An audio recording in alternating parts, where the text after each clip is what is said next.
Everyone, welcome back to my foundation classes time classroom. तो guys अभी चल रहा है हमारा वन लाइनर टेस्ट सीरीज और आज है आपका टेस्ट नंबर 120। ठीक है, टाइम क्या है? टाइम है डेली 7:30। जो भी न्यू स्टूडेंट हो उनके लिए मैं ये टाइम बता देता हूँ। ठीक है, तो चलिए स्टार्ट करते हैं आज का टेस्ट। तो आज का आपका पहला क्वेश्चन है, उर्वशी के लेखक कौन हैं? उर्वशी के लेखक कौन हैं? बहुत ही फेमस बुक है उर्वशी। कौन है इसके लेखक? इसके लेखक हैं रामधारी सिंह दिनकर। ठीक है, क्या नाम है इनका? रामधारी सिंह दिनकर। क्लियर। अगला क्वेश्चन है, किस ब्लड ग्रुप में कोई भी एंटीबॉडी नहीं होता है? एक ब्लड ग्रुप जिसमें कोई भी एंटीबॉडी नहीं होता है, कौन सा है वो है AB।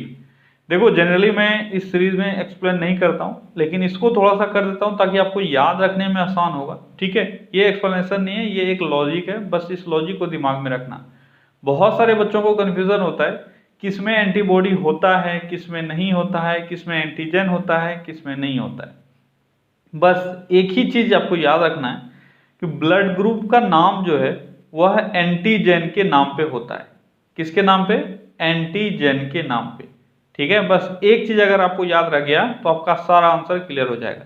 वो कैसे होता है वो मैं अभी बताता हूँ। ठीक है, तो ब्लड ग्रुप का नाम एंटीजन के नाम पे रखा गया है। और ब्लड ग्रुप का नाम आपका क्या क्या है? ब्लड ग्रुप का नाम है आपका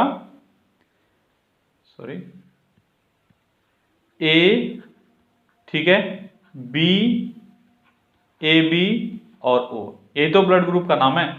तो A में एंटीजन A होगा, B में एंटीजन B होगा, AB में एंटीजन AB होगा और O में तो भाई कोई एंटीजन है ही नहीं, इसलिए तो ये बेचारा 0 हो गया, सुनना। ठीक है, तो O में कोई भी एंटीजन नहीं होता है। आपसे यहीं पे कंफ्यूजन होता है आपको और आपसे यहीं से क्वेश्चन भी बनता है। अब अगर A में एंटीजन A है तो एंटीबॉडी कौन सा होगा? तो एंटीबॉडी होगा B। ठीक है, ये आपको सारा अपने आप याद हो जाएगा। बस आपको याद रखना है एंटीजन अगर A है तो उसका जस्ट उल्टा एंटीबॉडी होता है। B में एंटीजन B है तो एंटीबॉडी क्या हो जाएगा? A। AB भाई दोनों है, इसमें एंटीबॉडी कौन सा होगा? अब यहां पे कंफ्यूजन होता है कि A और B जब दोनों ब्लड ग्रुप हो गया, सॉरी दोनों नाम हो गया इसमें, तो इसमें एंटीबॉडी 0 हो जाता है। ठीक है, वहीं पे अगर O देखेंगे तो O में दोनों एंटीबॉडी मौजूद होता है। क्लियर। तो ये एक कॉन्सेप्ट है, इसको याद रख लो कि नाम जो है वह एंटीजन के नाम पे है। अच्छा, ये कैपिटल और स्मॉल यहीं से आता है। ठीक है, ये एक बार अगर देख लेने के बाद आपको अच्छे से याद रह जाएगा, लेकिन याद रखना है नाम जो है वो एंटीजन के नाम पे होता है और जस्ट उल्टा उसका एंटीबॉडी हो जाता है। अब यहां से पूछा गया था किस ब्लड ग्रुप में कोई भी एंटीबॉडी नहीं होता है, तो किस ब्लड ग्रुप में? वो है आपका AB में। एंटीजन नहीं होता है कोई भी, किसमें? O में। ठीक है, चलो बढ़ते हैं आगे। अगला क्वेश्चन है, भारत में ईस्ट इंडिया कंपनी के अंग्रेज गवर्नर सर जॉन चाइल्ड को किस मुगल शासक ने निष्कासित किया था? किसी एक मुगल शासक ने अंग्रेज का एक गवर्नर था जिसका नाम था सर जॉन चाइल्ड, और उस बच्चे को इसने यहां से बाहर कर दिया। भाई बच्चा नहीं था, नाम था चाइल्ड। ठीक है, तो उसको इस शासक ने यहां से बाहर किया था। तो कौन था वो अंग्रेज का बच्चा? कौन था? सॉरी, कौन था वो भारत का राजा जिसने अंग्रेज के बच्चे को बाहर किया? तो वो था औरंगजेब। ठीक है, औरंगजेब। अगला क्वेश्चन है, उपभोक्ता न्यायालय में मुकदमा दर्ज करने में उपभोक्ता का मार्गदर्शन कौन करता है? अगर आप उपभोक्ता न्यायालय में मुकदमा दायर करते हो तो आपका मार्गदर्शन कौन करेगा? वहां पे एक ऑफिसर होता है जिसको हम लोग बोलते हैं PRO। क्या बोलते हैं? PRO। ये होता है पब्लिक रिलेशन ऑफिसर। क्या होता है PRO? Public relation officer. यही उपभोक्ता का मार्गदर्शन करता है। अगला क्वेश्चन है, बहुजन समाज पार्टी के संस्थापक कौन थे? बहुजन समाज पार्टी के संस्थापक कौन थे? तो बहुजन समाज पार्टी के संस्थापक थे काशीराम। ठीक है, अगला क्वेश्चन है, अंतरराष्ट्रीय आपराधिक पुलिस संगठन का मुख्यालय कहाँ है? अंतरराष्ट्रीय आपराधिक पुलिस संगठन ये हुआ क्या, ये हुआ इंटरपोल। ठीक है, आपको थोड़ा सा ये भी याद रखना है कि इंटरपोल है क्या। तो इंटरनेशनल पुलिस या अंतर्राष्ट्रीय आपराधिक पुलिस, इसका हेडक्वार्टर कहाँ है? ये है लियोन, फ्रांस में। ठीक है, लियोन कहाँ है? ये है फ्रांस। अगला क्वेश्चन है, हिंदू कॉलेज की स्थापना किसने की थी? हिंदू कॉलेज की स्थापना किसने की थी? तो हिंदू कॉलेज की स्थापना राजा राम मोहन राय के द्वारा किया गया था। राजा राम मोहन रॉय। ठीक है, इन्होंने हिंदू कॉलेज की स्थापना की थी। अगला क्वेश्चन है, हिंदू कॉलेज की स्थापना कोलकाता में राजा राम मोहन राय के द्वारा कब किया गया था? हिंदू कॉलेज की स्थापना राजा राम मोहन राय के द्वारा कब किया गया था और कहाँ किया गया था? कोलकाता में। यह किया गया था 1817 में। अगला क्वेश्चन है, सीके नायडू ट्रॉफी किस खेल से संबंधित है?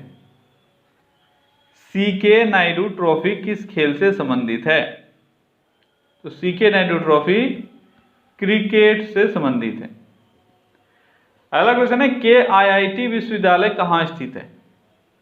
KIIT विश्वविद्यालय कहाँ स्थित है? तो ये भुवनेश्वर में स्थित है। ठीक है, कहाँ स्थित है? भुवनेश्वर। भुवनेश्वर कहाँ है? उड़ीसा में। अगला क्वेश्चन है, KIIT का फुल फॉर्म क्या होता है? KIIT का फुल फॉर्म क्या होता है? ये होता है Kalinga institute, Kalinga institute of KIIT क्या होता है? कलिंगा इंस्टीट्यूट ऑफ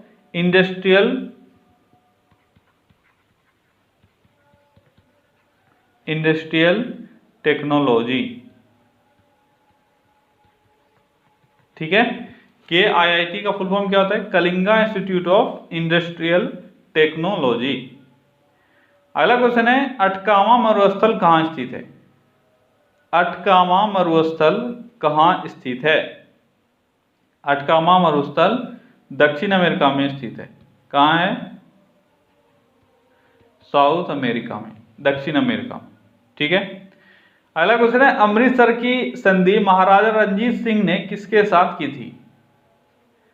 अमृतसर की संधि महाराजा रंजीत सिंह ने किसके साथ की थी, यानी किस अंग्रेज के साथ की थी, ये आपको बताना है। ये क्या गया था? लॉर्ड मिंटो के द्वारा। किसके द्वारा? लॉर्ड मिंटो के द्वारा के साथ। अगला क्वेश्चन है, अमृतसर की संधि कब हुई थी? अमृतसर की संधि कब हुई थी? तो अमृतसर की संधि हुई थी 1809 में। कब हुई थी? 1809 में। ठीक है, अगला क्वेश्चन क्या है? अगला क्वेश्चन है, times of India media company का स्थापना किसने किया था? Times of India media company का संस्थापक कौन है, ये आपको बताना है। किसने किया था टाइम्स ऑफ इंडिया का स्थापना? तो ये किया गया था बेनेट कोलमैन के द्वारा। किसके द्वारा? बेनेट कोलमैन के द्वारा इसकी स्थापना की गई थी। अगला क्वेश्चन है, times of India media company कब स्थापित किया गया था? Times of India media company कब स्थापित किया गया था? तो ये 1938 में स्थापित किया गया था। किसके द्वारा? बेनेट कोलमैन के द्वारा। बेनेट कोलमैन एंड कंपनी आएगा। ठीक है, आपका आंसर। अगला क्वेश्चन है, सबसे बड़ा ज्ञात एस्ट्रॉइड किसे माना जाता है? सबसे बड़ा ज्ञात एस्ट्रॉइड किसे माना जाता है? सबसे बड़ा ज्ञात एस्ट्रॉइड कौन सा है? यह है सेरेस। ठीक है, सेरेस। सेरेस सबसे बड़ा ज्ञात एस्ट्रॉइड है। कहीं कहीं आपको आंसर विस्टा भी मिलेगा। ठीक है, लेकिन सेरेस के बाद पोजीशन है विस्टा का। तो कई बार एग्जाम में विस्टा भी रहता है और सेरेस आपके ऑप्शन में नहीं रहता है, तो आपका आंसर विस्टा भी हो सकता है। ठीक है, लेकिन इसका पोजीशन सेकेंड है। अगला क्वेश्चन है, पंचमार्क सिक्का किस काल में चलाया गया था? पंच मार्क सिक्का किस काल में चलाया गया था? किस काल में? ये मौर्य काल में चलाया गया था। अगला क्वेश्चन है, गंगों की प्रथम राजधानी कहाँ थी? गंग वंश। तो गंगों की प्रथम राजधानी कहाँ थी? दो राजधानी इन्होंने बनाया था। प्रथम राजधानी थी कोलार, ठीक है। और गंगों की दूसरी राजधानी कहाँ थी? कहीं पूछा है मैंने क्या? नहीं, मैंने नहीं पूछा, ठीक है। तो मैं यहाँ पे बता देता हूँ, गंगों की प्रथम राजधानी कोलार थी, और गंगों की अगर दूसरी राजधानी का बात करेंगे, ये था तलकाड। क्या था नाम इसका? तलकाड, ठीक है। मैं यहाँ पे लिख नहीं रहा हूँ लेकिन बता दे रहा हूँ, याद रखना, तलकाड। अगला क्वेश्चन क्या है, अंग्रेज के द्वारा भारत में निर्मित प्रथम किला कौन सा था? अंग्रेजों के द्वारा भारत में निर्मित प्रथम किला कौन सा है? यह है सेंट जॉर्ज किला, ठीक है। बहुत बार एग्जाम में पूछा गया है। सेंट जॉर्ज किला। सेंट जॉर्ज किला कहाँ स्थित है, ये आपको बताना है। सेंट जॉर्ज किला कहाँ स्थित है? इसमें अक्सर बच्चे गलती कर बैठते हैं, उनको लगता है कि भारत में अंग्रेजों ने प्रथम बनाया, हो सकता है ये कोलकाता में होगा, लेकिन ये सेंट जॉर्ज किला जिसके बारे में बात हो रही है, ये मद्रास में है, ठीक है। अगला क्वेश्चन है, शिवाजी के शासनकाल की अवधि क्या थी? शिवाजी के शासनकाल की अवधि क्या थी? शिवाजी के शासनकाल की अवधि कब से कब तक इन्होंने शासन किया है? 1674 से लेकर 80 तक। देखो पूरा लाइफ ये स्ट्रगल करते रहे। 1627 में इनका जन्म हुआ, 1627 या 1630, मैं बार बार बताता हूँ, दो डेट आपको, दो ईयर मिलता है, ठीक है। दोनों में से कोई एक ही ऑप्शन में रहेगा, या तो 1627 रहेगा या 1630 रहेगा। उसके बाद इनका पूरा लाइफ स्ट्रगल से भरा हुआ था। इन्होंने बहुत बार बहुत जगह चोरी चपाटी डकैती ये सब इन्होंने किया। फिर जाके लास्ट में 1674 ईस्वी में इन्होंने अपने आप को राजा घोषित किया और इनका राज्याभिषेक हुआ, लेकिन 74 से 80 तक ही ये शासन कर पाए। अगला क्वेश्चन है, लक्षद्वीप में कुल कितने द्वीप हैं? लक्षद्वीप में कुल कितने द्वीप हैं? लक्षद्वीप में टोटल 36 द्वीप हैं। अगला क्वेश्चन है, लक्षद्वीप किस उच्च न्यायालय के अंतर्गत आता है? लक्षद्वीप किस उच्च न्यायालय के अंतर्गत आता है? तो ये केरल हाईकोर्ट के अंतर्गत आता है, ठीक है। अगला क्वेश्चन है, लक्षद्वीप में सबसे छोटा द्वीप कौन सा है? लक्षद्वीप में सबसे छोटा द्वीप कौन सा है? तो लक्षद्वीप में सबसे छोटा द्वीप है बिट्रा। कौन सा द्वीप है? बिट्रा द्वीप लक्षद्वीप में सबसे छोटा है। अगला क्वेश्चन है, समुद्रपुत्र के नाम से किस भारतीय क्षेत्र को जाना जाता है? समुद्रपुत्र। तो समुद्रपुत्र के नाम से लक्षद्वीप को जाना जाता है। अगला क्वेश्चन है, दमन और दीव को पुर्तगाल के शासन से कब मुक्त कराया गया था? दमन और दीव को पुर्तगाल के शासन से कब मुक्त कराया गया था? कब कराया गया था? 1961 में, ठीक है। 1961 में गोवा और दमन द्वीप दोनों को पुर्तगाल के शासन से मुक्त कराया गया था, ठीक है। अगला क्वेश्चन है, किस संविधान संशोधन के तहत दमन द्वीप को गोवा से अलग कर एक यूनियन टेरिटरी बनाया गया? तो गोवा का हिस्सा था पहले ये, फिर गोवा से अलग करके दमन द्वीप को एक यूनियन टेरिटरी बनाया गया। आपको बताना है वो कब हुआ ऐसा। कब गोवा को एक यूनियन टेरिटरी बनाया गया था और किस संविधान संशोधन में? सबसे पहले ये बताओ किस संविधान संशोधन में? तो ये है 57, ठीक है। 57 संविधान संशोधन के तहत दमन और दीव को गोवा से अलग करके एक यूनियन टेरिटरी बनाया गया। और इसी संविधान संशोधन इसी वर्ष यानी 1987 में, ये कब हुआ था? 1987 में। 1987 में गोवा को पूर्ण राज्य दिया गया और 57 संविधान संशोधन द्वारा दमन और दीव को गोवा से अलग करके एक केंद्र शासित प्रदेश बनाया गया। अगला क्वेश्चन है, सुखना झील कहाँ स्थित है? सुखना झील कहाँ स्थित है? तो सुखना झील स्थित है चंडीगढ़ में। कहाँ स्थित है? चंडीगढ़ में स्थित है सुखना झील। अगला क्वेश्चन है स्मृति उपवन कहाँ स्थित है? स्मृति उपवन कहाँ स्थित है? तो स्मृति उपवन भी चंडीगढ़ में स्थित है। अगला क्वेश्चन है सेलुलर जेल राष्ट्रीय स्मारक कहाँ स्थित है? सेलुलर जेल राष्ट्रीय स्मारक, ये अब राष्ट्रीय स्मारक बन गया है, आपको बताना है ये कहाँ है। सेलुलर जेल कहाँ है? ये है अंडमान निकोबार में। ठीक है, अंडमान निकोबार में सेलुलर जेल स्थित है। अगला क्वेश्चन है नेशनल इंस्टीट्यूट ऑफ ओशनोग्राफी कहाँ स्थित है? नेशनल इंस्टीट्यूट ऑफ ओशनोग्राफी कहाँ स्थित है? कहाँ स्थित है? ये पणजी में स्थित है। कहाँ? पणजी में। ठीक है, और ये पणजी कहाँ है? पणजी है गोवा में। अगला क्वेश्चन है ओपेरा हाउस कहाँ स्थित है? ओपेरा हाउस कहाँ स्थित है? तो ओपेरा हाउस सिडनी में स्थित है। कहाँ पे? Sorry, Sydney. ठीक है, तो सिडनी में स्थित है ओपेरा हाउस। सिडनी कहाँ है? सिडनी ऑस्ट्रेलिया में है। अगला क्वेश्चन क्या है? अगला क्वेश्चन है शिव कुमार शर्मा किस वाद्ययंत्र से संबंधित है? शिव कुमार शर्मा किस वाद्ययंत्र से संबंधित हैं? तो शिव कुमार शर्मा संतूर से संबंधित है। किससे? संतूर से। अगला क्वेश्चन है डॉक्टर एन राजन किस वाद्ययंत्र से संबंधित हैं?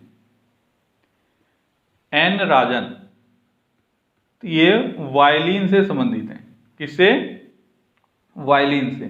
ठीक है, डॉक्टर एन राजन किससे संबंधित हैं? ये वायलिन से संबंधित हैं। अगला क्वेश्चन है भारत में काजू का सबसे बड़ा उत्पादक राज्य कौन सा है? काजू का सबसे बड़ा उत्पादक राज्य कौन सा है? ये है महाराष्ट्र। ठीक है, इसमें आंसर जो पहले आपका होता था वो होता था केरल। केरल काजू का सबसे बड़ा उत्पादक राज्य था, लेकिन अब महाराष्ट्र बन गया है काजू का सबसे बड़ा उत्पादक राज्य। अगला क्वेश्चन है भारत में आंवले का सबसे बड़ा उत्पादक राज्य कौन सा है? आंवले का सबसे बड़ा उत्पादक राज्य कौन सा है? यह है यूपी। अगला क्वेश्चन है बीजू पटनायक अंतर्राष्ट्रीय हवाई अड्डा कहाँ स्थित है? बीजू पटनायक अंतर्राष्ट्रीय हवाई अड्डा कहाँ स्थित है? तो बीजू पटनायक अंतर्राष्ट्रीय हवाई अड्डा भुवनेश्वर में स्थित है। कहाँ स्थित है? भुवनेश्वर में। ठीक है, अगला क्वेश्चन है राजा भोज हवाई अड्डा कहाँ स्थित है? राजा भोज हवाई अड्डा कहाँ स्थित है? ये भोपाल में स्थित है। अगला क्वेश्चन है विटामिन के खोजकर्ता कौन है? विटामिन के खोजकर्ता कौन है? तो विटामिन के खोजकर्ता हैं फंक। अगला क्वेश्चन है विटामिन ए के खोजकर्ता कौन है? विटामिन ए के खोजकर्ता कौन है? तो विटामिन ए के खोजकर्ता है मैकुलन। ठीक है, अगला क्वेश्चन है स्पेन के संसद का नाम क्या है? स्पेन के संसद का नाम क्या है? स्पेन के संसद का नाम क्या है? जल्दी बताओ, स्पेन के संसद का नाम। तो स्पेन के संसद का नाम है कोर्टेस। क्या नाम है इसका? नाम है कोर्टेस। ठीक है, अगला क्वेश्चन है नेपाल के संसद का नाम क्या है? नेपाल के संसद का नाम, नेपाल के संसद का नाम क्या है? क्या है? राष्ट्रीय पंचायत। क्या है? यह है राष्ट्रीय पंचायत। ठीक है, अगला क्वेश्चन है खलीज टाइम्स समाचार पत्र कहां से प्रकाशित होता है? खलीज टाइम्स समाचार पत्र ये भारत का नहीं है, इंटरनेशनल न्यूज़पेपर का मैं बात कर रहा हूं। ठीक है, खलीज टाइम्स किस जगह से प्रकाशित होती है? कहां से? दुबई से। ठीक है, खलीज टाइम्स दुबई से प्रकाशित होता है। अगला क्वेश्चन है ईस्टर्न सन समाचार पत्र कहां से प्रकाशित होता है? ईस्टर्न सन, ईस्टर्न सन, तो ये सिंगापुर से, ठीक है, सिंगापुर से ये प्रकाशित होता है। अगला क्वेश्चन है शक्ति की विमा क्या है?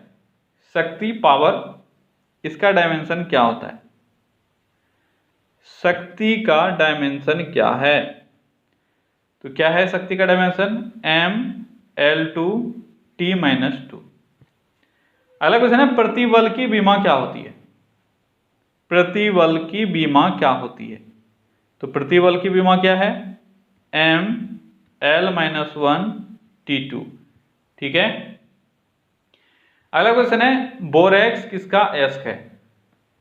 बोरेक्स किसका अयस्क है? बहुत बार पूछा गया आपसे। तो बोरेक्स पोटेशियम का अयस्क है, ठीक है। अगला क्वेश्चन है जीव द्रव्य के खोजकर्ता कौन है? जीव द्रव्य के खोजकर्ता कौन है? जीव द्रव्य के खोजकर्ता कौन है? तो जीव द्रव्य के खोजकर्ता है डुजार्डिन। क्या नाम है इनका? इनका नाम है डुजार्डिन। अगला क्वेश्चन है काल्वेराइट किसका अयस्क है?